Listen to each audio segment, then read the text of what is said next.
ધાનપુર તાલુકાના ડુમકા ગામે વિકાસના નામે ખુલ્લો ભ્રષ્ટાચાર. જૂના ચેકડેમને ન બતાવી સરકારી નાણાંની લૂંટના ગંભીર આક્ષેપો. ધાનપુર તાલુકાના ડુમકા ગામમાં વિકાસના નામે સરકારી નાણાંની ખુલ્લેઆમ લૂંટ ચાલી રહી હોવાના ગંભીર અને ચોંકાવનારા આક્ષેપો સામે આવી રહ્યા છે.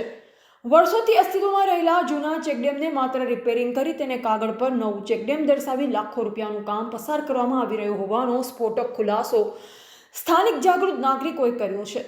ચોંકાવનારી બાબત એ છે કે દાહોદ જિલ્લામાં છેલ્લા 2 વર્ષથી કોઈ નવા ચેકડેમ માટે સ્પષ્ટ વહીવટી મંજૂરી આપવામાં આવી હોવાનો કોઈ જાહેર રેકોર્ડ ઉપલબ્ધ નથી. તેમ છતાં ડુમકા ગામમાં પ્રકારનું કામ શરૂ થવું એ સમગ્ર વહીવટી તંત્રની ભૂમિકા પર ગંભીર સવાલ ઊભા કરે છે.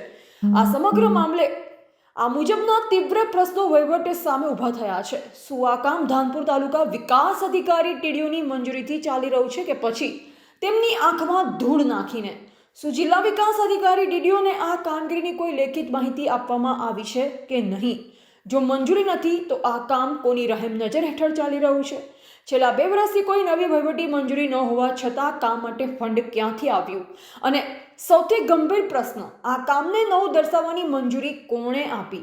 સ્થાનિક નાગરિકોમાં એવી પણ ચર્ચા છે કે સરકારી રેકોર્ડમાં જૂના કામને નવું બતાવી બિલો પસાર કરવાની ગોઠવણ કરવામાં આવી રહી છે, જે સ્પષ્ટ રીતે ભ્રષ્ટાચાર, નાણાકીય ગેરવહીવટ અને સત્તાના દુરુપયોગ તરફ ઇશારો કરે છે.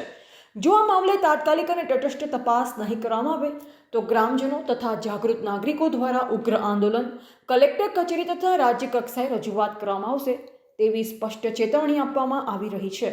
હવે જોઈ રહેશે કે સંબંધિત વહીવટી અધિકારીઓ આ ગંભીર મુદ્દે મૌન રાખશે કે પછી સાચી તપાસ કરી દોષિતો સામે કડક કાર્યવાહી કરશે.